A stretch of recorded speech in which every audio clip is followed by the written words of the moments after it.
Hello and welcome to Los Alamos National Laboratory's Math and Science Academy.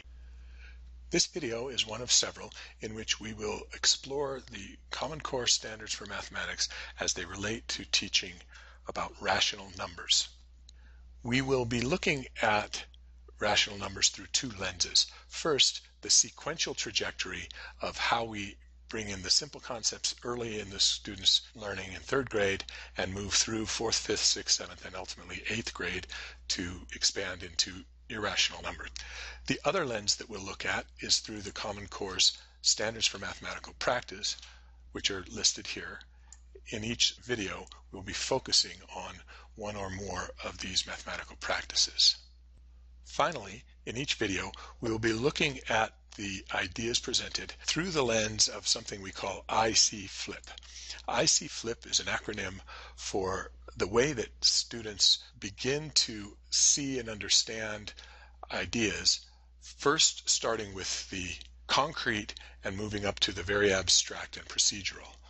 We'll start out with images, which give the student an opportunity to see something in real life that they can connect to. Use that to illustrate a concept. As we get a little bit more abstract, we will bring in some facts and language that will help the students talk about the problem or the idea at hand. And finally, towards the end of the progression, we will look at procedures which are strictly abstract using symbols and are, generally speaking, the most efficient ways, but the most abstract and difficult to understand. In this video, we will focus on standard 4.NFB4.C, which is about multiplying fractions by whole numbers.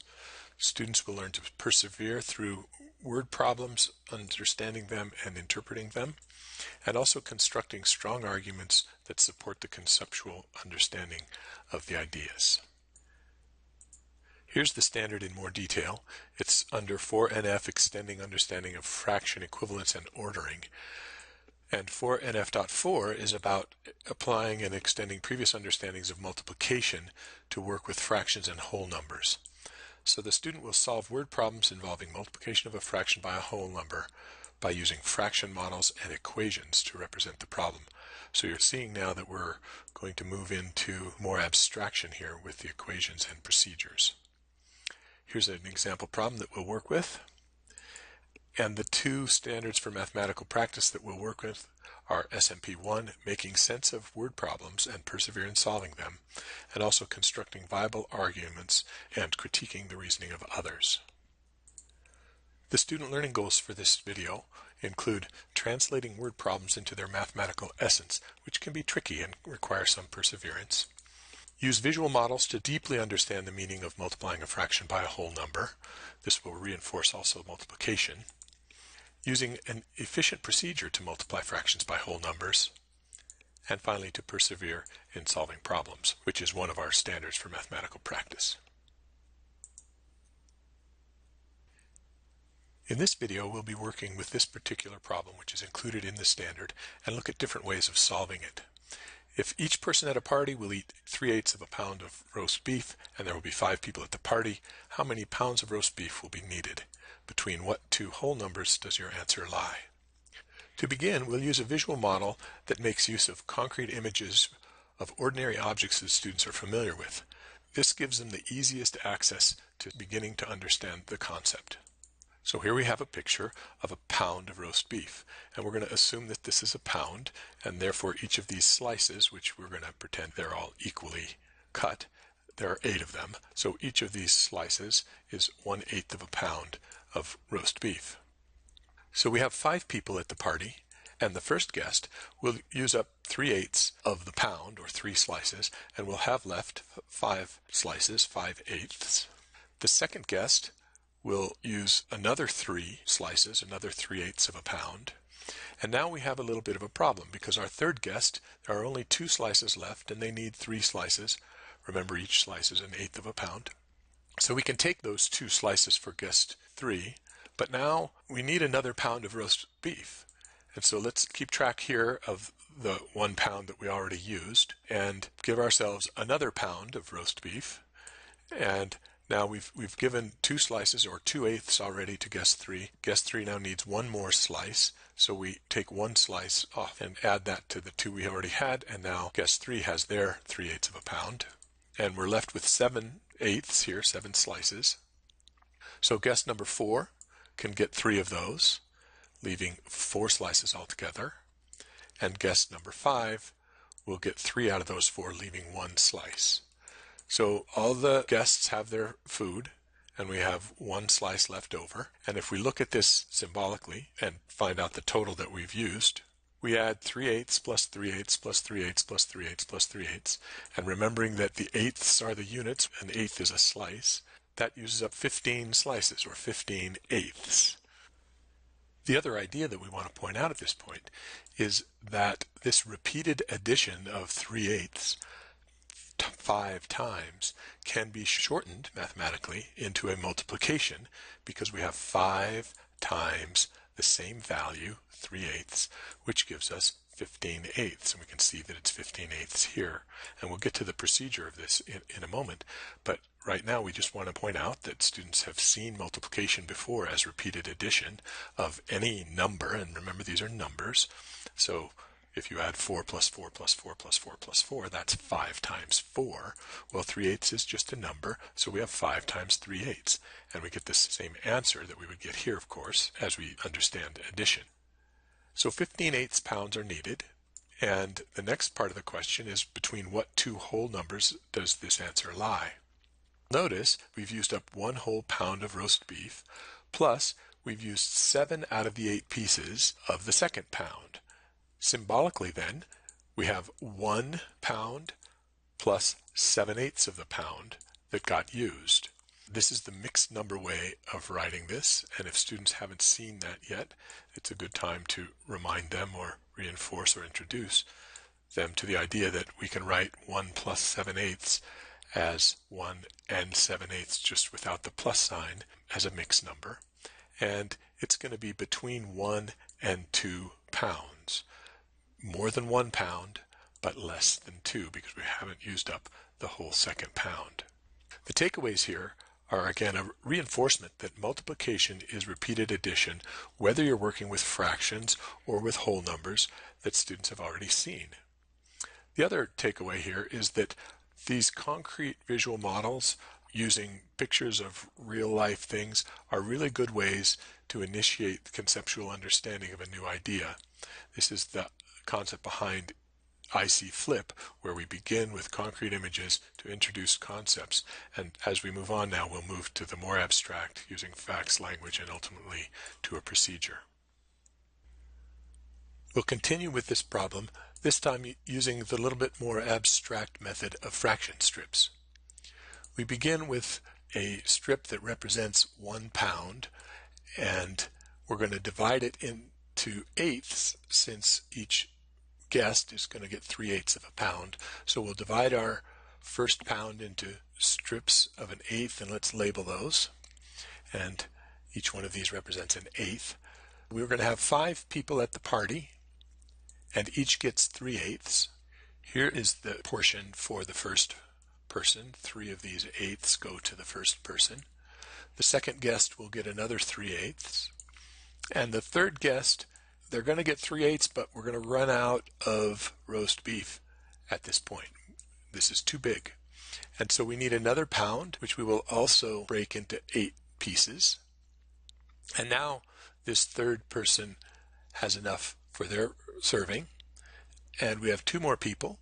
So we'll take another one and 1 more 3/8. And we'll see that all of this is what gets used, and what's left over is this 1/8 here. So how much is this? Well, once again, we can look at it from an addition point of view. 3/8 plus 3/8 plus 3/8 plus 3/8 plus 3/8 is 15/8. Or we can look at it from a multiplication point of view. There are 5 of these portions. Each of them is the same. So we have 5 times 3/8. And of course, we need to get the same number. The second part of the question is, between what 2 whole numbers does your answer lie? Once again, we will look at the fact that we've used up all of this pound, and we've used up 7 out of the 8 pieces of this pound, so we've used up 7/8. Our answer, which is this whole amount, is more than 1 pound and less than 2 pounds. So it's between 1 and 2. And we can write it as we've said before, 1 and 7/8, the mixed number, 1 plus 7/8. So 15/8 pounds are needed, and to answer the second part of the question, we figured out that 1 and 7/8 is between 1 and 2 pounds. The takeaways for this slide are that multiplication, again, is repeated addition, but we can see it a little more concisely than with the concrete, and we're a little bit more abstract. And as we use more abstract visual models, students focus on the concept more than the concrete and begin to develop a deeper understanding. Next, we'll look at the same problem again, this time using a procedure, which is the last in the progression of IC flip ideas. We begin by going back to the meaning of these symbols, 3/8, and we'll begin with the denominator. You'll recall that the number on the bottom represents the number of parts that a whole is broken into. In this particular case, a whole is a pound of roast beef, but in general, just abstractly, it's whatever the 1 is. So 3/8, we've broken one whole, or 1, into 8 parts, and so we call the units 1/8. And these are just like units. We're working with eighths.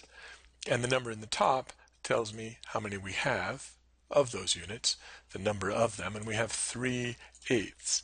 And this 3/8 is the amount of each serving. It's up to the student to go from these words to recognizing that we need to multiply 3/8 times 5, because there will be 5 people at the party. So we multiply this by 5. And that last step is one of the more difficult things for students to recognize, because we're jumping all of a sudden from something that they might conceptualize concretely, and when we show the picture with the roast beef, or we show the fraction strip and count out, we understand why this is a multiply. But just in the words, and remember the words can be different in different problems, it's not always easy for the student to come up with the appropriate algebraic expression that they need to evaluate. So that part, from going from these words to knowing that they need to multiply 3/8 times 5, is a significant jump. And it's the part that really brings up the standard for mathematical practice that we've been talking about. Number one, persevering to really work on a problem until you really understand why this represents a multiply. We have 5 people, and each, often the word each is a signal, each person and 5 of them, so we have 5 each of 3/8, which is where our multiply comes in. At any rate, the next step is to recognize that the 5, when we multiply, which we've seen this in the previous slides, will increase the number of parts. The 3/8 gets increased by a factor of 5, multiplying by 5. But the size of the parts, the units, don't change. We don't have different size pieces of roast beef. Each slice of roast beef is still 1/8 of a pound, and each person still gets 3 for a portion. So this stays the same. And what we're doing is multiplying the number of parts by 5. And so we end up with 15 for the increase in number of parts, but we're still using the same units, eighths. That was kind of a long-winded way of going through that in fine detail. Let's look at it a little bit more concisely. And this might be what a student writes without all this meaning. 3/8 times 5 equals 15/8.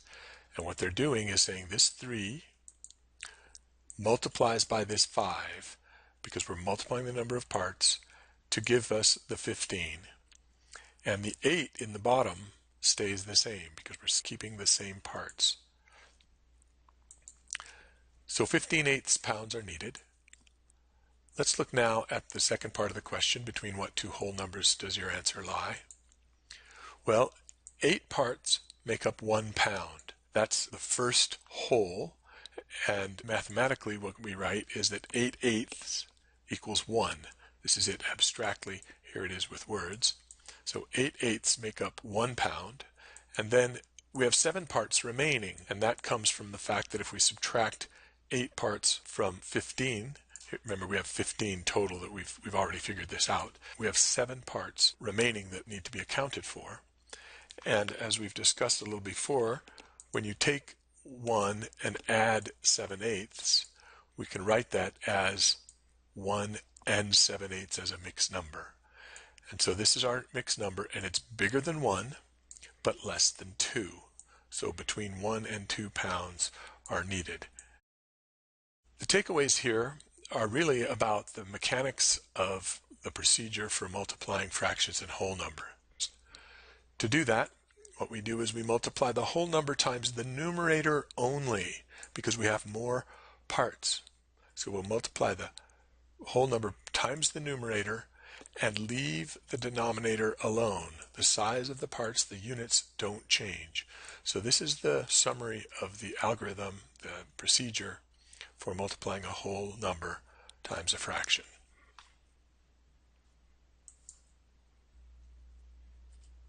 We'll finish up by looking at some mathematical writing. The problem that we'll use is Mrs. Lopez's chickens lay 5 eggs per day. How many dozen eggs do her hens lay each day? And how many dozen eggs do they lay in a week or in a month? So again, this is one of those problems where the student may need to take some time to break it down and figure out what is it that they need to do mathematically. The student will need to know that a dozen eggs is 12 eggs. As they consider how many dozen, they'll realize that it's less than 1, and the fraction of a dozen comes from 5 and 12. And then how many dozen eggs do they lay in a week? That's a multiply there times a number of days in a week, because each day they lay something, and then they're going to do that 7 times, so that's the multiply. And then again in a month, the same idea, that's a multiply, now times 30 or 31, depending on the number you choose, or 28 even. But I don't want to minimize the time you should take helping students understand these pieces. So let's look at some mathematical writing for a particular student and see what they did. The first sentence here, 1 whole dozen is 12 eggs. That's actually a really important idea, that because they're seeing that they're going to work with fractions and that the whole represents a dozen and the parts are twelfths. The units are twelfths. That's a very important concept here.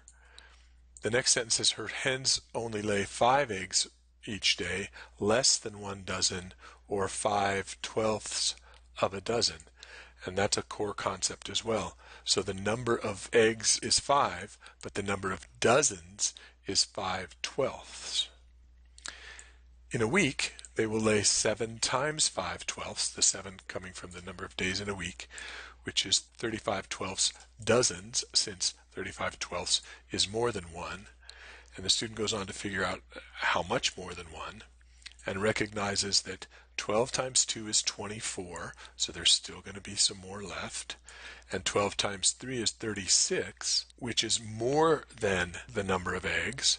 And so they understand that the answer is going to be between 2 and 3. Between this 2 and this 3, they lay between 2 and 3 dozen eggs. 2 and 11/12, because the first Where's 2 that dozen 11 come represents from? 24 eggs. They haven't really specified we have that, 35, and if you subtract 35 minus 24, you'll get 11. Or another way to see that is if you added another dozen, you'd be at 36, which is 1 more than 35. So subtracting just that 1 from that dozen, you get 11 in that third dozen. So that's where the 11/12 comes from.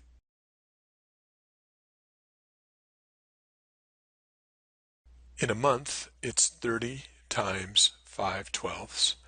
And once again, the multiply is done properly here, and just concise notation. The 30 multiplies by the 5 in the numerator, and we get 150/12. And then the student says 12 times 12 is 144. That takes care of 144 out of the, and there would be 6 more eggs, 6 left over in the last dozen after 12. So 150/12 is 12 and 6/12 of a dozen, which you could say is 12.5.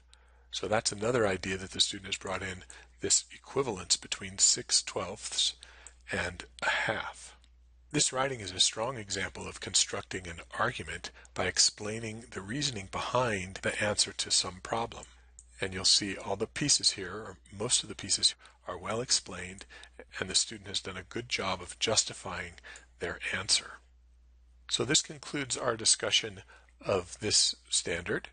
Thank you for watching.